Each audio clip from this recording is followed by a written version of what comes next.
اکثر انسان مستی اور خرمستی کی وجہ سے موت کو گلے لگا لیتا ہے، ایک ایسی ہی حیرت انگیز کہانی۔ تو آئیے کہانی کا آغاز کرتے ہیں۔ آج مریم کی رخصتی تھی۔ اہل قبیلہ نے رسم و رواج کے مطابق شادی کی رسم ادا کر دی تھی۔ شادی سے پہلے مریم کی سہیلیوں نے ڈانس کیا۔ یہ مقامی ناچ ہوتا تھا جس میں لڑکیاں ایک دائرے میں آگ کی مشلیں پکڑ کر گول ناچا کرتی تھی۔ مریم کی شادی مقامی شادی ہال میں ہوئی تھی، کیونکہ وادی تک گاڑی نہیں جا سکتی تھی۔ یہ ہال بڑے آقا کا تھا۔ مریم کو مقامی شادی کا عجیب سا کالا، پیلا، نیلا، زرد، سرخ 12 رنگوں کا جوڑا پہنا دیا گیا تھا۔ اس کو عجیب سی ایک آنکھ والی بالیاں دی گئی تھی۔ اسے زیور کے نام پر لکڑی سے بنے نقش و نگار والے زیورات دیے گئے تھے۔ سفید ہاتھی دانت کی ان گنت چوڑیاں پہنائی گئی تھی۔ اس کے اوپر 12 رنگوں کا بنا شال اڑا دیا تھا۔ پھر قبیلے کے بڑے آقا نے شادی میں آ کر اس کی شادی کروا دی۔ مریم کے ہونے والے بوڑھے شوہر کو ساتھ بٹھا کر بڑے آقا نے کچھ عجیب سے کلمات کہے اور دونوں ہر بات پر سر ہلا رہے تھے، اور پھر آخر میں دونوں ایک دوسرے کے گلے لگ کے شادی مبارک ہو۔ وہ بوڑھا سر ہلاتا مریم سے جدا ہوا اور اپنی لمبی گاڑی میں بیٹھ گیا۔ شادی کا آخری رواج یہی تھا، دلہن خود چل کر گاڑی تک جاتی تھی۔ وہ بالکل اکیلی ہوتی، کوئی اس کے ساتھ ہال سے باہر نہیں جاتا تھا۔ وہ سب سے ملی اور چل کر گاڑی کے پاس جانے لگی۔ اب وہ پراڈو کا دروازہ کھول رہی تھی اور اس کی پچھلی سیٹ پر بیٹھ گئی۔ ہال کے اندر کسی نے یہ منظر نہیں دیکھا تھا، کیونکہ وہ سب اندر تھے۔ گاڑی سٹارٹ ہو گئی۔ بوڑھا دلہا اس کے برابر میں بیٹھا ہوا اس کو دیکھ رہا تھا۔ بہت لمبا سفر ابھی طے کرنا باقی تھا، اس لیے مریم نے سیٹ سے سر ٹکا دیا۔ گاڑی پہاڑوں میں سفر کرنے لگی۔ اب گاڑی کافی دور نکل گئی تھی۔ مریم دل ہی دل میں اپنی ناکام محبت پر ماتم کر رہی تھی۔ اچھا خاصا سفر طے کرنے کے بعد وہ گاڑی ایک شاندار گھر کے سامنے رک گئی۔ وہ بہت بڑا گھر تھا۔ گاڑی گھر کے اندر داخل ہو گئی۔ مریم سو چکی تھی۔ یہ سفر مسلسل ایک دن جاری رہا تھا۔ بوڑھے دلہے نے ہاتھ بڑھا کر مریم کو ہلایا تو مریم نے آنکھیں کھول دی۔ اٹھو اترو، ہم گھر پہنچ گئے ہیں۔ اسے اپنے شوہر کی آواز سنائی تھی۔ وہ ہڑبڑائی، پھر اس نے اپنے شوہر کو دیکھا جو اس کی طرف ہاتھ بڑھا کر اسے اترنے میں مدد دے رہا تھا۔ وہ اس کا ہاتھ پکڑ کر گاڑی سے نیچے اتر گئی۔ اس نے حیرت سے چاروں اطراف کا جائزہ لیا۔ اچھی خاصی رات ہو چکی تھی۔ ہر چیز پر اندھیرا چھایا ہوا تھا۔ اس کا شوہر اس کو گھر کے اندر لے گیا۔ وہ گھبرا رہی تھی مگر مطمئن سے انداز میں اس کے ساتھ ساتھ چل رہی تھی۔ پھر وہ دونوں لانچ سے گزر کر بڑے کمرے میں داخل ہو گئے۔ یہ کمرہ بہت خوبصورتی سے سجا ہوا تھا۔ اس کا شوہر اسے اسی کمرے میں لے گیا۔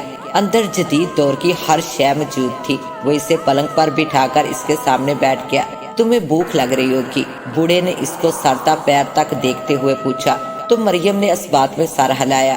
میں ابھی ملازم سے کہتا ہوں، وہ کھانا لگوا دے گا۔ بوڑھے نے اس کا ہاتھ پکڑا۔ وہ ٹس سے مس نہ ہوئی۔ اب وہ اس کا ہاتھ دیکھ رہا تھا۔ وہ گھبرا اٹھی تھی۔ گھبراؤ مت، میرا نام حمان ہے۔ اس جائیداد کا میں مالک ہوں۔ میرے 3 بچے ہیں، 2 بیٹے اور 1 بیٹی۔ وہ سب یہاں نہیں رہتے۔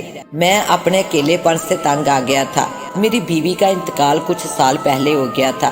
میرے بچے شادی شدہ اور کامیاب زندگی گزار رہے ہیں۔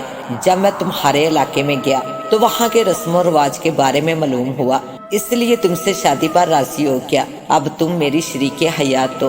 یقیناً تم مجھے نا امید نہیں کرو گی۔ اگر تم مجھ سے خوش ہوئی تو میں تمہیں مہرانی بنا کر رکھوں گا، حمان نے اس کی آنکھوں میں دیکھتے ہوئے کہا۔ مریم نے اس بات میں سر ہلایا۔ حمان اٹھا۔ اس نے میز پر رکھا انٹرکام اٹھایا اور ملازم کو کھانے کی ہدایت دی۔ کچھ دیر میں کھانا لگ جائے گا، تب تک آپ اپنے کپڑے تبدیل کر لیں، حمان نے اٹھتے ہوئے کہا تو مریم نے گردن ہلائی۔ پھر وہ الجھن میں مبتلا ہو گئی۔ کپڑے کہاں سے لوں؟ مریم نے اس سے پوچھا۔ وہ پلنگ سے نیچے اتر گئی تھی۔ سامنے الماری ہے، اس میں سے اپنی پسند کے کپڑے نکال لو، حمان نے الماری کی طرف اشارہ کیا۔ وہ سر ہلا کر الماری کھول کر کپڑے نکالنے لگی۔ اب وہ واش روم میں جا گھسی تھی۔ حمان نے اٹھ کر دوسری الماری کھولی اور شراب کی بوتل باہر نکال کر منہ سے لگا لی۔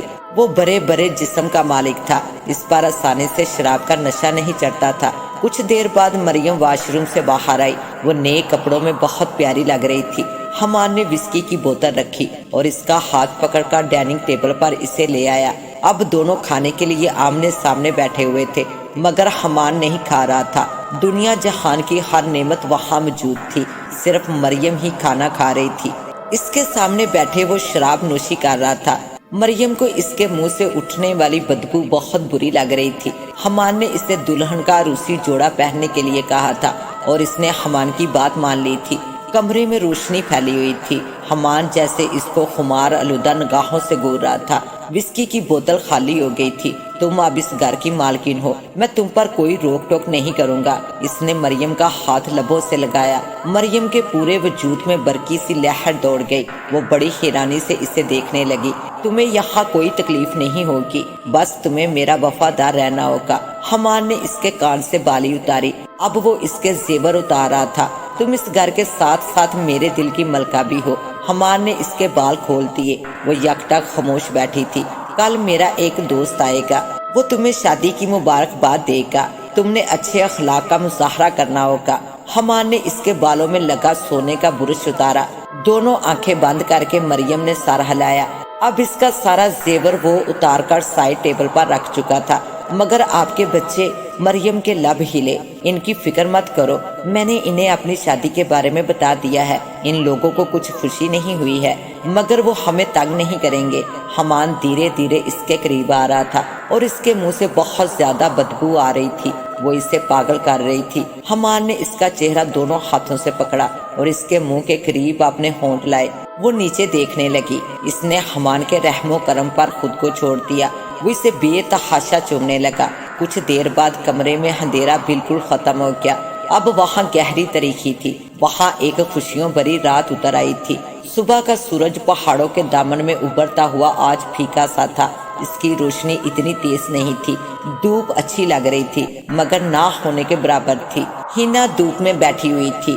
وہ مریم کو یاد کر رہی تھی۔ اچانک اس کا میمنہ چوپال سے باہر نکل آیا اور باہر کو بھاگ گیا۔ اس کے پیچھے وہ آوازیں لگانے لگی، ارے میمنے رک جا۔ وہ اٹھ کر باہر کی طرف بھاگی۔ جیسے ہی میمنہ کھلے دروازے سے باہر نکلا، وہ اس کے پیچھے باہر نکل گئی اور گھر کی چوکھٹ میں داخل ہوتے عظیم سے پوری شدت سے ٹکرا گئی۔ وہ اس کے ساتھ ٹکرا گئی اور اپنا سر سہلانے لگی۔ عظیم اسے محبت پاش نگاہوں سے دیکھ رہا تھا۔ زیادہ لگی تو نہیں؟ عظیم نے اس کا ہاتھ سر سے اٹھایا۔ ہائے، دن میں تارے نظر آ گئے۔ اور تم کہہ رہے ہو لگی تو نہیں؟ ہینا نے ٹکر والی جگہ کو سہلانا شروع کر دیا۔ میں دیکھتا ہوں، تم ہاتھ ہٹاؤ۔ اس نے ہینا کا ہاتھ پکڑ لیا اور اس کے بالوں میں ہاتھ کی ہتھیلی کو مسلنے لگا۔ اب ہینا کو قدرے سکون مل رہا تھا۔ اب کیسا محسوس ہو رہا ہے؟ اس نے ہینا کو دیکھا۔ وہ نگاہیں جھکائے کھڑی تھی۔ بس پہلے سے بہتر ہو گیا۔ تم اتنی صبح کیا کرنے آ رہے تھے؟ وہ ناراض سے لہجے میں اس کا ہاتھ اپنے سر سے ہٹانے لگی۔ تمہیں دیکھنے کو دل کر رہا تھا، اس لیے چلا آیا۔ عظیم نے اس کا ہاتھ پکڑا۔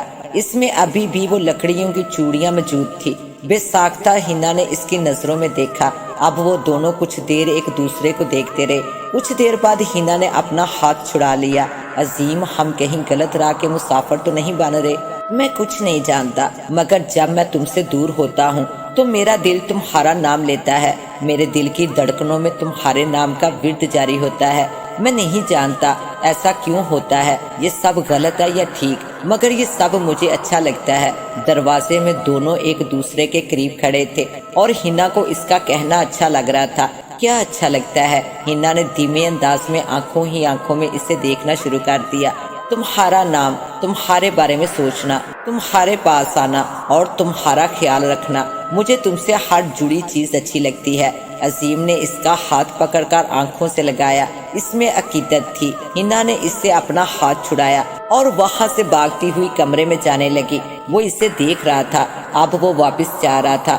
جس کا دیدار کرنے وہ یہاں آیا تھا وہ تو ہو چکا تھا۔ لاؤنج میں مریم ساڑی کا پلو سنبھالے کھڑی تھی۔ حمان کے پیچھے وہ کھڑی بس اس کو سن رہی تھی۔ اس کا دوست آج شادی کی مبارکباد دینے چلا آیا تھا۔ وہ 3 پیس سوٹ میں ملبوس تھا۔ ساڑی اسے قریبی پارلر والی عورت نے آ کر پہنا دی تھی۔ اس کا دل گھبرا رہا تھا مگر اسے اب سب قبول کر لینا تھا۔ اتنی شان و شوکت اور امیری دیکھ کر وہ دل ہی دل میں سب کچھ بھول چکی تھی، مگر عظیم کی محبت اب بھی اس کے دل میں موجود تھی۔ بھابھی، آپ کھڑی کیوں ہیں؟ آئیے ہمارے ساتھ بیٹھ جائیے، مریم کو دیکھتے ہوئے حمان کے دوست نے کہا۔ یہ شخص کچھ دیر پہلے بڑی گاڑی میں ڈھیر سارے تحفے کے ساتھ لدا پھدا گھر میں آیا تھا۔ اب وہ ان کے ساتھ بیٹھا ہوا تھا۔ وہ ساڑی کا پلو سنبھالتی ہوئی وہاں بیٹھ گئی۔ میرا نام ایان ہے، میں اور حمان کرکٹ کے بہترین کھلاڑی تھے، ہماری دوستی بھی کھیل کے دوران ہی ہوئی تھی۔ ایان نے اس کو گہری نگاہوں سے دیکھتے ہوئے کہا۔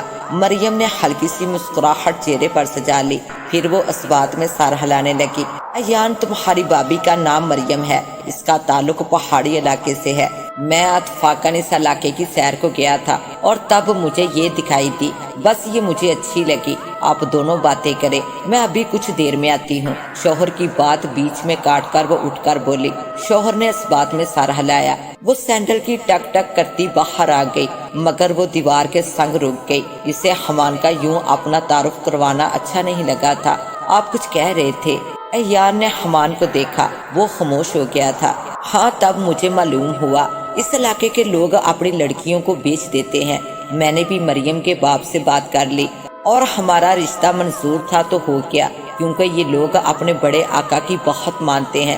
جتنا پیسہ ایک لڑکی کا لیتے ہیں، اس کا 10واں حصہ اپنے بڑے آقا کو نظر میں دے دیتے ہیں۔ دیوار سے لگی مریم اپنے شوہر کی باتیں سن رہی تھی اور ایان کہکا لگا رہا تھا۔ مریم چلتی ہوئی دوبارہ لانچ میں جانے لگی۔ وہ سوچ رہی تھی، اب جو کچھ بھی ہے میرا ہی ہے۔ اس کے ذہن میں اچانک ایک بات آئی۔ وہ جیسے ہی لانچ میں آئی، ایان کے کہکے کو بریک لگ گئی۔ وہ اس کے سراپا حسن سے آنکھوں کو خرا کرنے لگا۔ وہ ادا سے چلتی ہوئی حمان کے ساتھ بیٹھ گئی۔ آپ بہت پیاری ہیں۔ ایان نے اس کی تعریف کی۔ ہمارے علاقے کی ہر لڑکی بہت پیاری ہے۔ مریم نے اپنا کام شروع کر دیا۔ کیا مطلب؟ ایان کچھ حیران سا رہ گیا۔ ویسے ایان بھائی، کیا آپ کی شادی ہو گئی ہے؟ بھابی کو ساتھ لے کر نہیں آئے؟ وہ 40 سال کے ہٹے کٹے انسان تھے۔ مریم کو لگا تھا اس کی شادی ہو گئی ہوگی۔ ایان ہنس کر نفی میں گردن ہلا کر بولا، نہیں۔ ایک لفظی جواب نے مریم کو عجیب سی خوشی پہنچائی۔ تو پھر کب تک کرنے کا ارادہ ہے؟ ابھی بھی آپ بالکل ینگ لڑکوں سے اچھے خاصے نظر آتے ہیں۔ مریم اب اس سے فرینک ہونے کی کوشش کر رہی تھی۔ بہت جلد، مگر ابھی تک کوئی بھی نہیں ملی ہے۔ حالانکہ میں نے باہر بھی رہ کر دیکھ لیا، مگر کوئی دل کو بھا نہ سکی۔ ایان نے دل کی بات زبان پر لا کر سنا دی۔ ایک میری نظر میں ہے، اگر آپ سنجیدہ ہیں تو میں آپ کی بات وہاں چلا سکتی ہوں۔ مریم کی بات سن کر حمان نے اسے گور کر دیکھا، جبکہ ایان نے خوب کہکا لگایا۔ کون ہے؟ شاید آپ مذاق کر رہی ہیں۔ ویسے اگر یہ مذاق ہے تو بہت اچھا ہے، اس نے آخر میں مسکرا کر پوچھا۔ وہ کندھے اچکا رہا تھا۔ ہماری وادی میں لڑکیوں کو بیچا جاتا ہے، جہاں ہمارے علاقے میں لڑکیوں کی شادیاں قبیلے سے باہر کرنے کا رواج ہے۔ میری ایک دوست اتنی پیاری ہے، اتنی خوبصورت کہ میں بیان نہیں کر سکتی۔ اس کی خوبصورتی فرنگیوں سے بھی کئی گنا زیادہ ہے۔ اس کا نام ہینا ہے، ہمارے گھر کے پاس ہی رہتی ہے۔ اگر آپ ہمارے علاقے کی سیر کو جائیں تو وہاں ہمارے پہاڑ پر ضرور چلے جائیے، وہاں چشمے پر خوبصورت لڑکیاں آتی رہتی ہیں۔ ہینا بھی وہاں ہوگی۔ اگر آپ کو پسند آ جاتی ہے تو آپ اس کے گھر والوں سے بات چلا کر دیکھ لیں، مگر میرا ذکر بالکل بھی مت کیجیے گا، اور نہ ہی وہ لوگ کسی کے بیجے رشتے قبول کرتے ہیں، وہ ان کو برا سمجھتے ہیں۔ مریم نے ایک ہی سانس میں سب کچھ اسے بتا دیا۔ مریم کی باتیں وہ دلچسپی سے سن رہا تھا۔ کیا بھابی ٹھیک کہہ رہی ہیں؟ ایان نے حمان سے پوچھا۔ وہ ہنس رہا تھا۔ ہاں بالکل ٹھیک کہہ رہی ہے۔ حمان نے اسے غور سے دیکھا۔ پھر تو میں بہت جلد وہاں جانا چاہوں گا۔ بھابی جان، تم مجھے اپنی وادی کا پتہ لکھوا دو، ایان نے شوخی سے کہا۔ ہاں بالکل، میں آپ کو دے دوں گی۔ مریم کی دل کی کلی جیسے کھل اٹھی۔ اب وہ تینوں کچھ دیر تک خوش اخلاقی سے بات چیت کرتے رہے، پھر انہوں نے خوشی سے ڈنر کیا۔ عظیم نے پہاڑ کے دامن پر پھیلے اس بڑے لمبے گھنے درخت کے اوپر مضبوط رسی باندھ کر جھولا ڈال لیا۔ جھولے کے قریب چشمہ تھا جہاں لڑکیاں پانی بھرنے آتی تھی۔ وہ کافی مضبوط تھا، بہت اچھا اور خوبصورت منظر ہوتا۔ عظیم جھولے کے پاس کھڑا ہینا کا منتظر تھا۔ ہینا دور سے آتی دکھائی دی۔ عظیم کے ہونٹوں پر مسکراہٹ سی چھا گئی۔ ہینا نے گڑا سر پر رکھا تھا، وہ بہت پیاری لگ رہی تھی۔ یہاں کیا کر رہے ہو؟ اس نے عظیم سے پوچھا۔ میں یہاں تمہارا انتظار کر رہا تھا۔ چلو اچھا ہوا کہ تم آ گئی۔ عظیم نے مسکراہٹ ہونٹوں پر پھیلائی۔ اس کے بال سورج کی وجہ سے چمک رہے تھے۔ ویسے صرف انتظار یا کچھ اور بھی؟ ہینا نے بات ادھوری چھوڑ دی۔ وہ اسے پسندیدہ نگاہوں سے دیکھ رہی تھی۔ دیکھو، چشمے کے کنارے اگے اس بڑے درخت پر میں نے تمہارے لیے جھولا ڈال دیا ہے۔ تم جب چشمے پر آیا کرو اور میں نہ ہوں تو یہ جھولا تمہیں میری یاد دلائے گا، تم میری یاد میں اس پر بیٹھ کر جھولتے رہنا، تم اس چشمے کے اس پار اس پار جاتی ہوئی نظر آؤ گی۔ اس نے ہینا کی توجہ جھولے کی طرف دلائی۔ واہ، مجھے جھولا جھولنا بچپن سے اچھا لگتا ہے، میرے لیے جھولا ڈال کر تم نے تو دل خوش کر دیا۔ وہ جھٹ سے جھولے پر بیٹھ گئی اور اس کے دونوں رسے مضبوطی سے تھام لیے۔ عظیم اس کے پیچھے آ کر اسے جھلانے لگا۔ وہ کھلکھلا کر ہنسنے لگی۔ اس کی ہنسی کی آواز گونج کی صورت میں پھیلتی چلی گئی۔ خوبصورت سی گاڑی پہاڑوں میں سفر کر رہی تھی۔ ایان خود ڈرائیو کر رہا تھا۔ جب سے اس نے ہینا کی خوبصورتی کا ذکر سنا تھا وہ بے چین ہو گیا تھا۔ مریم بھی خوبصورت تھی اور وہ اس سے متاثر ہو گیا تھا، اور پھر حمان نے بھی مریم کی بات کی یقین دہانی کرائی تھی۔ اس نے کہا تھا جتنا وہ علاقہ خوبصورت ہے اس سے زیادہ اس کی لڑکیاں خوبصورت ہیں، اور واقعی وہ مایوس نہیں ہوا تھا، کیونکہ اس علاقے کی یہ بات بہت مشہور ہے۔ یہاں اگر کوئی مہمان آ جائے اور وہ کسی بھی گھر کے اندر جانا چاہے تو جا سکتا ہے۔ وہ مہمان اس گھر کے ماں باپ اور ان کی بیٹیوں کے ساتھ شراب پی سکتا ہے جتنی وہ چاہے، مگر کوئی غلط حرکت نہیں کر سکتا۔ اگر وہ بہک جائے اور کسی لڑکی کو چھیڑنے کی کوشش کرے تو علاقے کے لوگ اسے پکڑ کر وادی سے باہر نکال پھینک دیتے ہیں۔ ایان اسی بات پر کافی دیر تک ہنستا رہا تھا۔ خوبصورت بال کھاتی ہوئی سڑک، سر سبز و شاداب نظارے اس کا دل لبھا رہے تھے۔ وہ جلد سے جلد مریم کے بتائے گے وادی میں جا کر ہینا سے ملنا چاہ رہا تھا۔ اس کے ذہن میں ہینا کی خوبصورتی جیسے بیٹھ گئی تھی۔ وہ اپنے ساتھ کیمرہ بھی لایا تھا۔ اس نے جو کچھ سنا تھا واقعی ایسا ہی تھا۔ جگہ جگہ پھولدار درختوں، خوبصورت جھرنوں اور سر سبز شادابی کی وہ بے شمار تصویریں بنا چکا تھا۔ اب وہ وادی میں داخل ہو چکا تھا۔ وہاں سے آگے اسے پیدل چلنا تھا۔ وادی کے لوگ بہت پیار محبت سے ملنے والے لگے تھے۔ وہ خوش تھا۔ وہ پیدل چل رہا تھا۔ وہ اچھا خاصا پہاڑ کے اوپری حصے تک آ چکا تھا۔ راستے میں کچھ لوگوں سے پوچھ تاچھ کی تھی تو اسے وادی ڈھونڈنے میں کوئی مشکل پیش نہیں آئی تھی۔ وہ لکڑی کے بنے خوبصورت گھروں کو دور سے دیکھ رہا تھا۔ ہر گھر مہارت سے بنایا گیا تھا۔ یہاں کے مقامی لوگ لکڑی سے بنے گھروں میں رہتے تھے اور یہ گھر بے حد پیارے ہوتے تھے۔ وہ چلتا ہوا وادی کی طرف بڑھنے لگا۔ وہاں بہت سارے پھولدار درخت تھے جس میں اخروٹ، خوبانی، بادام وغیرہ تھے۔ وہ اس کی کچھ تصویریں بنا کر آگے بڑھ گیا۔ اب وہ پہاڑ کے دامن سے اوپر آ چکا تھا۔ یہاں اسے کچھ خوبصورت سی لڑکیاں نظر آ گئی۔ اس نے اپنے کیمرے سے ان کی تصویریں اتار لی۔ وہ لڑکیاں کھلکھلا کر ہنستی چلی گئی۔ اب وہ ادھر ادھر دیکھتا ہوا تصویر بنا رہا تھا۔ وہ کیمرے میں دیکھ رہا تھا۔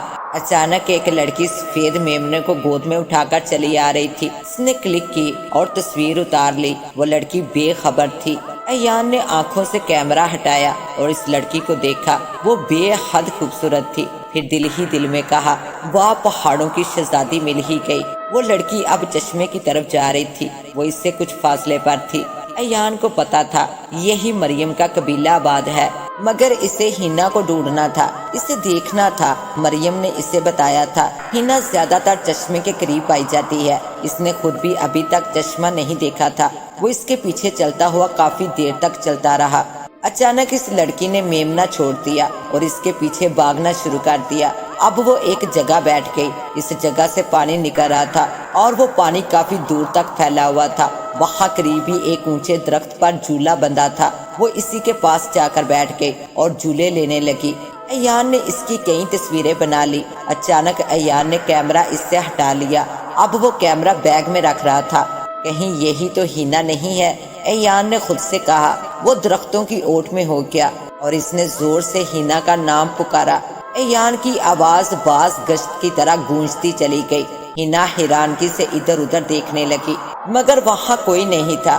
درخت کے تنے کی اوٹ سے ایان نے اس کی بے چینی دیکھ لی۔ وہ ہینا ہی تھی۔ کون ہے؟ ہینا نے آہستہ لہجے میں کہا۔ وہ مزید چھپ گیا۔ ہینا یہاں وہاں دیکھتی ہوئی پانی بھر کر چلی گئی اور بار بار مڑ کر دیکھ رہی تھی۔ وہ حیران تھی۔ واقعی ہینا تو جیسے کوئی شہزادی ہے۔ پہاڑوں کی قسم، پہاڑوں پر حسین لوگ رہتے ہیں، اس نے خود سے کہا اور درخت کی اوٹ سے نکل آیا۔ اب وہ ہینا کا ہاتھ مانگنا چاہ رہا تھا اور اس کے لیے اس کو اس کے ماں باپ کو ڈھونڈنا تھا۔ ہینا کے باپ کو یقین نہیں آ رہا تھا۔ وہ گھر میں خوشی سے مسکرا رہا تھا۔ اس کے پاس شام کو ایان نے رشتہ دیا تھا۔ ہینا کے باپ نے اسے اپنے روایات کے بارے میں بتایا تھا۔ وہ ہر شرط ماننے کو تیار تھا۔ ہنا کے باپ نے بھی رشتہ دینے کی فوراً حامی بھر لی تھی۔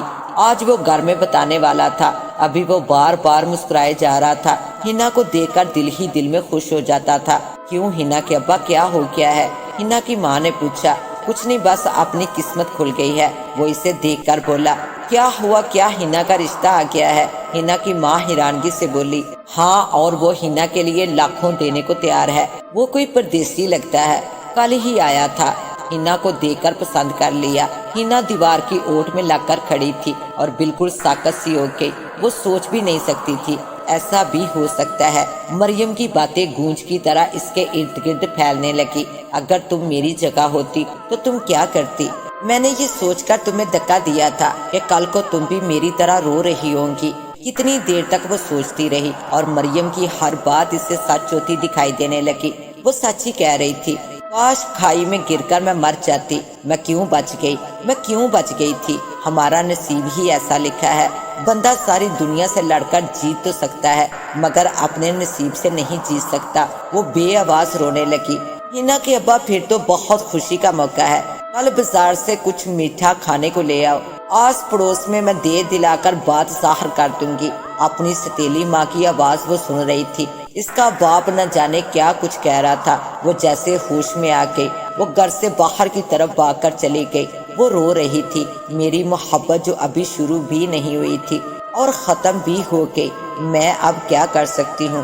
چشمے کنارے بیٹھی اداسی میں گلی جا رہی تھی۔ کبھی نفی میں سر ہلاتی، کبھی رونے لگتی۔ عظیم اور میں یہاں سے کہیں دور بھاگ جائیں گے، اس نے عزم سے سوچا اور اٹھ کر گھر کی طرف جانے لگی۔ مگر اس کے قدم عظیم کے گھر کی طرف تھے۔ لکڑی سے بنا گھر اندھیرے میں ڈوبا ہوا اچھا لگ رہا تھا۔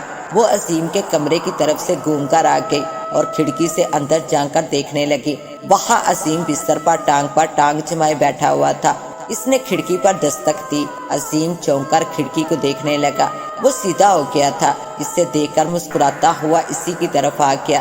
اب وہ کھڑکی کے آر پار کھڑے ایک دوسرے کو دیکھ رہے تھے۔ عظیم نے کھڑکی کھول دی اور کھڑکی کے راستے باہر نکل کر اس کے روبرو کھڑا ہو گیا۔ اس نے ہاتھ بڑھا کر ہنا کا ہاتھ تھام لیا۔ ہنا نے اپنا ہاتھ چھڑا کر کہا، عظیم تم بہت جلد یہ حق کھو دو گے۔ وہ بھیگے لہجے میں کہہ رہی تھی، کیا مطلب ہے تمہارا؟ وہ حیرت کے سمندر سے ابھر آیا۔ آئندہ مجھ سے کبھی مت ملنا، میرے بابا نے میرا رشتہ طے کر دیا ہے۔ پہاڑوں کی قسم عظیم، میں بالکل سچ کہہ رہی ہوں، ہنا نے روتے ہوئے کہا۔ تو عظیم کو ایسا لگا جیسے اس پر آسمان کی بجلیاں ایک ساتھ گر گئی ہوں۔ یہ کب اور کیسے ہوا؟ عظیم شاک میں تھا۔ کل کوئی پردیسی آیا تھا، اس نے پتہ نہیں مجھے کہاں دیکھ لیا اور پھر مجھے پسند کر کے میرے بارے میں معلومات لیتا ہوا ابا تک جا پہنچا۔ پھر اس نے میرا ہاتھ ابا سے لاکھوں میں مانگ لیا۔ ابا نے ہاں کر دی ہے۔ ہنا نے اسے معلومات دے دی۔ وہ اداسی سے کہہ رہی تھی، ہنا ابھی صرف رشتہ ہی طے ہوا ہے، فکر نہ کرو، میں چاچا سے بات کرتا ہوں۔ اس نے ہنا کا ہاتھ پکڑ کر کہا، وہ کبھی نہیں مانیں گے اور نہ تمہارے گھر والے کبھی مانیں گے، کوشش فضول ہوگی۔ ہنا نے جھٹکے سے اپنا ہاتھ اس سے چھڑایا۔ میں کوشش نہیں کروں گا، میں آخری حد تک جاؤں گا۔ عظیم نے اس کا ہاتھ دوبارہ پکڑ کر چلنا شروع کر دیا۔ وہ ایک قدم بھی نہیں چلی تھی کہ عظیم نے مڑ کر اسے دیکھا۔ اس کی آنکھوں میں آنسو تھے۔ عظیم تمہیں پتا تو ہے یہاں محبت کرنا جرم ہے اور اس جرم کی سزا جدائی ہے۔ اس نے جھٹکے سے اپنا ہاتھ چھڑایا اور وہاں سے بھاگتی چلی گئی۔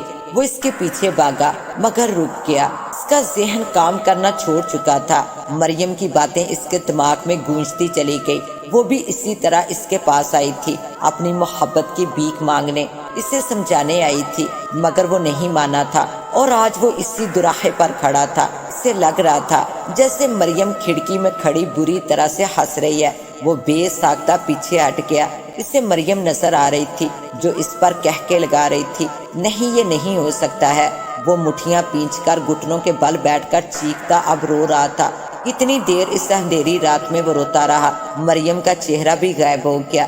صبح وہ ہنا کے گھر گیا تھا۔ وہ بہت ٹوٹا بکھرا سا لگ رہا تھا۔ اس نے ہنا سے ملنا تھا مگر اس کے باپ سے سامنا ہو گیا۔ ہنا کا باپ اسے حیرانگی سے دیکھنے لگا۔ وہ جیسے حیرت کا شکار تھا۔ عظیم کا بکھرا سا وجود اسے حیرت میں ڈال رہا تھا۔ وہ کچھ سمجھ نہیں پا رہا تھا۔ خیریت تو ہے نا؟ ہنا کے باپ نے اس کا چہرہ اوپر کیا۔ خیریت نہیں ہے کیونکہ میں نے کل اپنے خواب کی بہت بھیانک تعبیر دیکھ لی ہے۔ عظیم نے ٹوٹے لہجے میں کرچیاں سمیٹنے کی کوشش کی، مگر تعبیر دیکھنے سے پہلے خواب دیکھنا ضروری ہوتا ہے۔ ہنا کے باپ نے کندھے اچکائے۔ چاچا سنا ہے آپ نے ہنا کا رشتہ طے کر دیا ہے؟ وہ اب بات کر رہا تھا۔ ہاں بالکل ٹھیک سنا ہے، ویسے چند دن میں اس کی رخصتی ہو جائے گی۔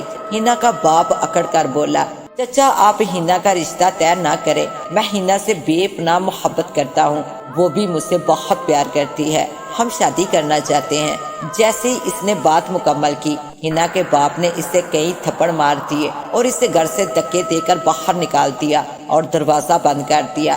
وہ حیرت سے دروازے کو دیکھ رہا تھا۔ ہنا کا باپ غصے میں چلتا ہوا ہنا کے کمرے میں آ گیا۔ ہنا ہنا وہ چیخ رہا تھا۔ ہنا دیوار سے لگی سہمی کھڑی تھی۔ ابھی وہ بدسات کا بچہ جو بکواس کر رہا تھا، کیا یہ سب سچ ہے؟ اس نے ہنا کو ٹھوڑی سے پکڑ کر اس کا چہرہ سامنے کر دیا، مگر ہنا کی نگاہیں جھکی ہوئی تھی۔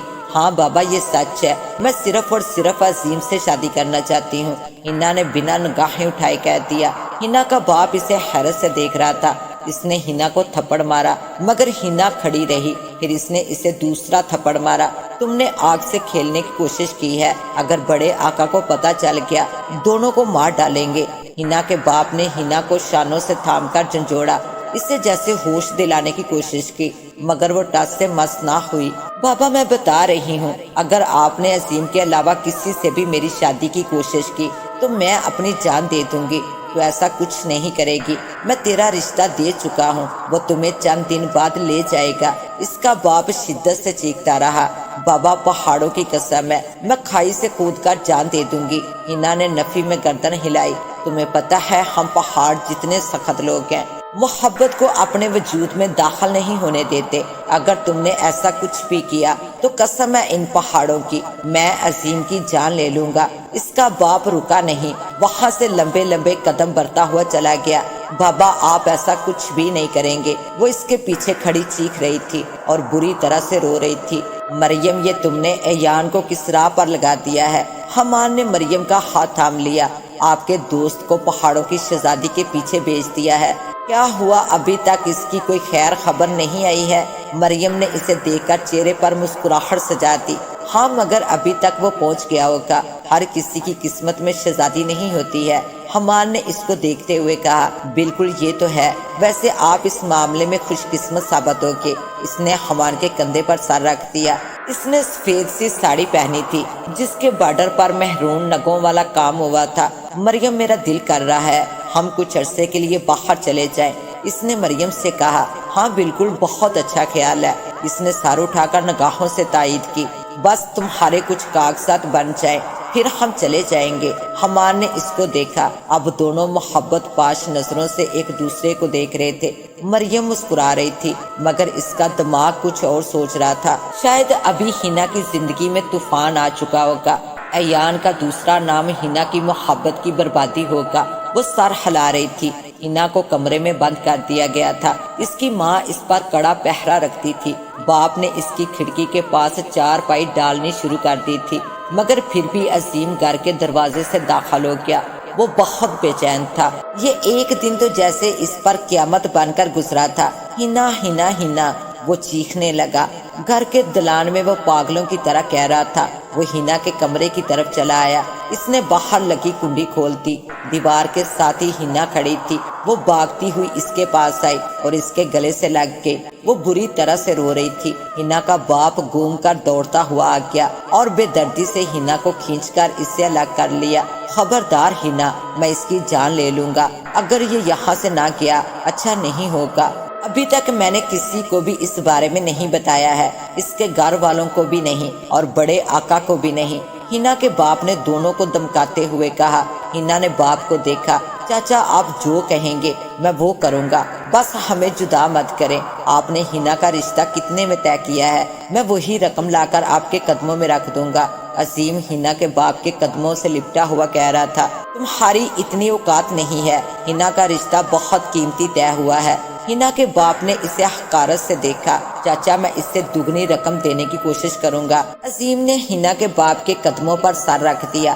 ٹھیک ہے، ہنا کا رشتہ 10 لاکھ میں ہوا ہے، تم 15 لاکھ لا کر دو، میں تم دونوں کو خود یہاں سے فرار کرواؤں گا۔ ہینا کے باپ نے اسے کالر سے پکڑ کر اٹھایا اور اس کی آنکھوں میں دیکھتے ہوئے کہا۔ عظیم سہم گیا۔ چاچا آپ مذاق کر رہے ہیں، اتنا مہنگا رشتہ آج تک کسی کا نہیں ہوا ہے۔ مریم کا رشتہ بمشکل 3 لاکھ میں ہو گیا تھا۔ عظیم نے ہینا کے باپ سے کہا۔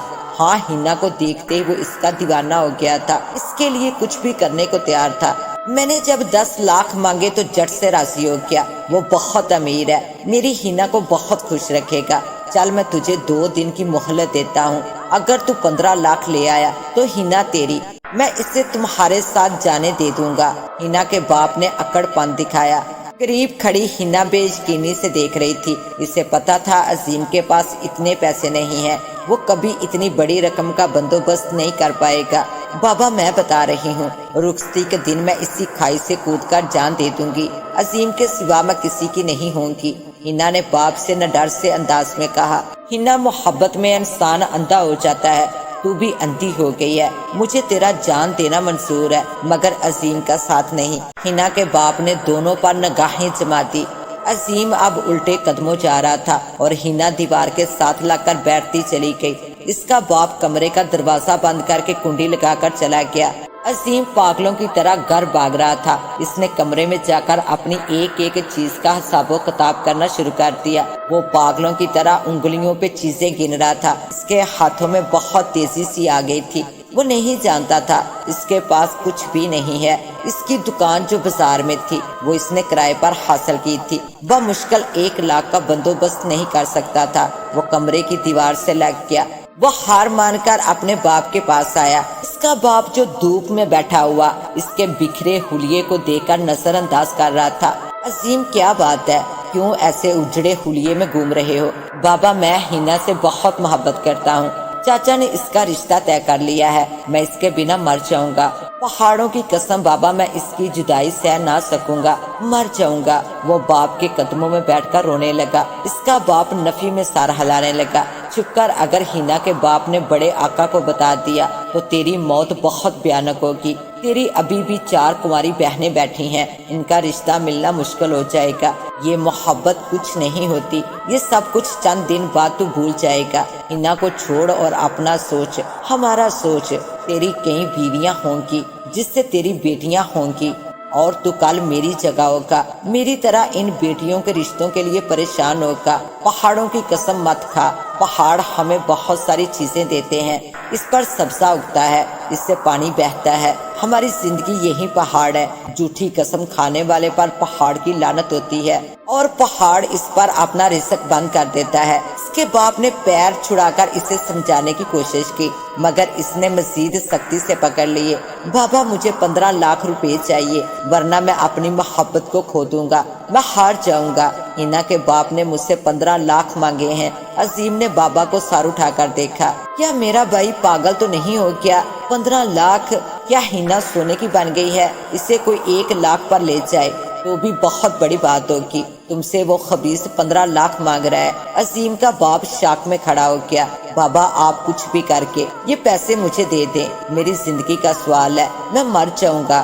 عظیم گڑ گڑانے لگا تھا۔ میرے پاس نہیں ہے 15 لاکھ اور ہینا کا مجنوں بننے سے بہتر ہے بہادر انسان بن کر زندگی گزارو، چند دن بعد بالکل ٹھیک ہو جاؤ گے۔ اس کے باپ نے اپنے پیر اس کے ہاتھوں سے چھڑائے اور اٹھ کر باہر جانے لگا۔ عظیم حیرت سے اسے جاتا ہوا دیکھنے لگا۔ وہ رونے لگا، اس کے علاوہ وہ کر بھی کیا سکتا تھا؟ ہینا میں کیا کروں میں کچھ بھی نہیں کر پا رہا ہوں۔ اس نے اپنے بال مٹھیوں میں پکڑ لیے تھے، وہ چیخ رہا تھا۔ ہینا کا رو رو کر برا حال تھا۔ عظیم جیسے اس کی زندگی سے باہر نکل گیا تھا۔ 2 دن گزر گئے تھے مگر وہ پیسوں کا بندوبست نہیں کر پایا تھا۔ کل ہینا کی شادی تھی۔ ایان کو بڑے آقا کے گھر کے قریب ایک خاص مہمان خانے میں مہمان کی حیثیت سے جگہ دے دی گئی۔ اس کا ہر قسم کا خیال رکھا جا رہا تھا۔ بڑے آقا اس سے کئی بار خود ملنے آئے۔ وہ کچھ دنوں میں پردیس جانے والے تھے۔ ہینا کو کچھ سمجھ میں نہیں آ رہا تھا، وہ کرے تو کیا کرے؟ اپنی پریشانی میں وہ سب کچھ بھول چکی تھی۔ یہ دن بھی دوسرے دنوں کی طرح تمام ہو گیا۔ اس کے باپ نے اس کے کمرے کی کھڑکی میں اینٹیں لگا کر بند کر دیا تھا۔ وہ ہینا پر اب بھروسہ نہیں کر سکتا تھا۔ اس کی شادی کی تیاریاں ہو رہی تھی، وہ اندر پریشان حال بیٹھی ہوئی تھی۔ اچانک رات سر پر آ گئی، گھر میں لوگ آنے جانے لگے، اسے لگا عظیم اسے بلا چکا ہے، اب وہ کبھی نہیں آئے گا۔ رات بھر اپنی اور مریم کی باتیں وہ یاد کر کے روتی رہی، وہ کب سوئی اسے پتہ ہی نہ چلا۔ صبح جب وہ اٹھی اسے دلہن بنایا جانے لگا، وہ بالکل گمسم تھی، اسے لگ رہا تھا وہ اپنی دنیا لٹا بیٹھی ہے۔ اسے دلہن بنا کر نیچے پہاڑ سے بڑے آقا کے پاس لے کر جانا تھا۔ جب سب کچھ مکمل ہو گیا، اس کے گھر میں وادی کے سارے لوگ گھوم پھر رہے تھے۔ وہ دلہن تھی مگر بالکل بھی خوش نہیں تھی، اس کا ذہن بار بار کہہ رہا تھا اگر میں عظیم کی نہیں ہو سکی تو کسی کی بھی نہیں ہو سکوں گی، میں کھائی سے کھود کر جان دے دوں گی۔ اس کا باپ بھی گھر میں موجود تھا، اس کو ایان نے پیسے دے دیے تھے، وہ بہت مطمئن تھا۔ اس کا باپ اس کے پاس آیا اور اس کی طرف ہاتھ بڑھایا، تمہاری شادی کا وقت آ گیا ہے، اٹھو ہینا، تمہیں رخصت کر دوں۔ سب لوگ اس کے پیچھے کھڑے ہونے لگے۔ یہ یہاں کی رسم تھی، دلہن کا باپ یا بھائی اس کے ساتھ ہی جاتا، باقی لوگ اس کے پیچھے پیچھے شادی ہال تک جاتے اور اس کی شادی کرا کر اسے الوداع کرتے۔ آج اس کی باری تھی۔ بابا عظیم کہاں ہے؟ ہینا نے اٹھ کر باپ سے آہستہ آواز میں پوچھا۔ وہ خبیث اپنے گھر میں ہوگا، تم چلو، اس موقع پر اس کی پرواہ کرنا بیکار ہے، وہ تمہیں بلا چکا ہے، تم بھی اسے بھول جاؤ۔ اس نے ہینا کا ہاتھ تھاما اور پہلا قدم اٹھایا۔ اب وہ کمرے سے باہر نکل رہے تھے، اب وہ گھر کی دہلیز سے باہر قدم رکھ رہی تھی۔ اس نے عظیم کے گھر کی طرف دیکھا، وہ اپنے دروازے کی چوکھٹ میں کھڑا ویران نگاہوں سے اسے ہی دیکھ رہا تھا۔ وہ رک گئی اور عظیم کو دیکھنے لگی، دونوں کی نگاہیں آپس میں ملی۔ بابا رک جاؤ، اس نے باپ کے کندھے کے قریب اس کے کان میں سرگوشی کی۔ اس کا باپ رک گیا مگر چند لمحوں کے لیے ہوا تھا۔ باپ نے قدم آگے بڑھایا تو اس کو بھی اپنا قدم بڑھانا پڑا، وہ مڑ کر دیکھنا نہیں چاہتی تھی۔ عظیم قدم قدم اس کے پیچھے آنے لگ گیا، وہ سامنے وہی کھائی تھی۔ کھائی کو دیکھ کر اس کو اچانک جن کی یاد آئی، جو اس سے آوازیں دیا کرتا تھا، جو اس کی مدد کر سکتا تھا، جو اس کے پاس آتا تھا، جو اس کا محسن تھا، اور وہ اسے بلا چکی تھی۔ اسے اپنے آپ پر غصہ آیا، میں بھی کتنی پاگل تھی، اپنے دوست جن کو بھول گئی۔ اف، یہ میں نے کیا کر دیا؟ ابھی بھی کچھ نہیں بگڑا ہے، میں سب کچھ ٹھیک کر دوں گی۔ وہ رک گئی، اس کا باپ رک گیا، اس کے پیچھے لوگ قطار کی صورت میں نکل رہے تھے، وہ سب رک گئے۔ ان لوگوں میں عظیم بھی تھا، وہ حیران ہو رہا تھا۔